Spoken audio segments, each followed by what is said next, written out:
అందరికీ నమస్కారం అండి. Welcome to Keerthi vlogs. ఈరోజు మనం లెమన్ రైస్ టేస్టీగా అండ్ సింపుల్గా ఎలా చేసుకోవాలో చూద్దాం. ఫస్ట్ అన్నం వండుకొని ఇలా పొడి పొడిగా వండుకొని పక్కకు పెట్టుకోవాలి, చల్లారనివ్వాలి. తర్వాత ఒక కడాయి తీసుకొని అందులో 1 గ్లాస్ ఆయిల్ వేసుకొని ఆయిల్ వేడయ్యాక ఆవాలు జీలకర్ర వేసుకొని తర్వాత మిరియాలు, ఎండుమిర్చి, తర్వాత 1 కప్పు పల్లీలు వేసుకొని బాగా కలుపుకోవాలి. తర్వాత ఇందులోనే శనగపప్పు,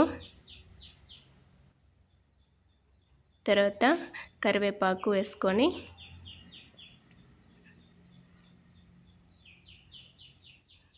కలుపుకోవాలి.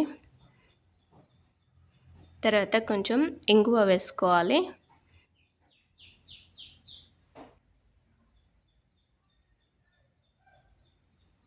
తర్వాత పచ్చిమిర్చి,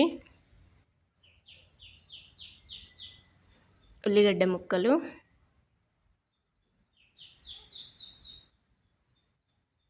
వేసుకొని బాగా కలుపుకోవాలి. ఇది కొంచెం ఫ్రై అయ్యాక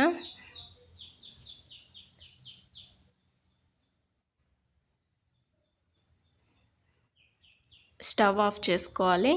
ఇందులో పసుపు వేసుకోవాలి. ఆయిల్ మొత్తం చల్లారాకనే వేసుకోవాలి, లేకుంటే కలర్ బాగుండదు, ఎల్లో కలర్ రాదు. తర్వాత చూడండి, అన్నం మొత్తం చల్లగా అయిపోయింది. ఇప్పుడు ఇందులో రుచికి సరిపడా ఉప్పు, అలాగే నిమ్మకాయ పిండుకోవాలి.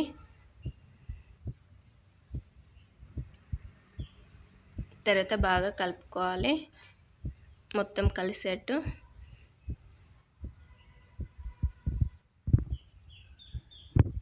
కలుపుకొని మనం ఇప్పుడు పోపు వేసుకోవాలి.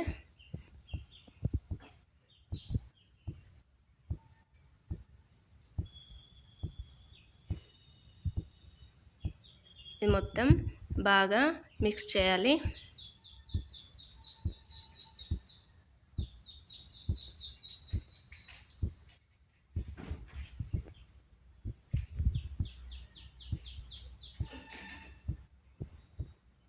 చూడండి, ఇలా మొత్తం కలుపుకోవాలి. అంతేనండి, లెమన్ రైస్ రెడీ. ఒక గిన్నెలోకి సర్వ్ చేసుకుందాం.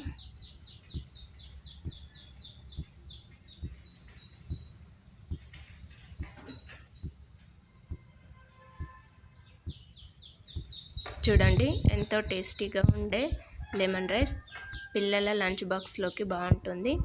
నచ్చితే లైక్ చేయండి.